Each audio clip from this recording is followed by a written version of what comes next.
ఆశ్వయుజ బహుళ చతుర్దశి నరక చతుర్దశిగా ప్రసిద్ధి పొందింది. నరకాసురుడు అనే రాక్షసుడు చెలరేగి సాధుజనాలను పీడిస్తూ దేవ, మధ్యలోకాలలో సంక్షోభాన్ని కలిగిస్తుంటాడు.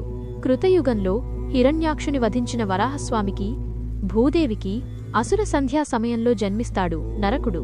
అతడిని లోకకంటకుడైన మహావిష్ణువు వధించరాదని తల్లి అయిన భూదేవి తన చేతిలోనే మరణించేలా వరం పొందుతుంది. మహావిష్ణువు ద్వాపరయుగంలో శ్రీకృష్ణ భగవానునిగా అవతరించినప్పుడు భూదేవి సత్యభామగా జన్మిస్తుంది. అప్పటికి నరకాసురుడు లోకకంటకుడై చేస్తున్న అధర్మకృత్యాలను అరికట్టడానికి సత్యభామా సమేతంగా తరలివెళ్తాడు శ్రీకృష్ణుడు. వారి మధ్య జరిగిన భీకర సంగ్రామంలో భూదేవి అంశ అయిన సత్యభామ శరాఘాతాలకు మరణిస్తాడు నరకుడు. తన పుత్రుని పేరైనా కలకాలం నిలిచి ఉండేలా చేయమని సత్యభామ ప్రార్థించడంతో ఆ రోజు నరక చతుర్దశిగా పిలువబడుతుందని వరం ప్రసాదిస్తాడు శ్రీకృష్ణుడు.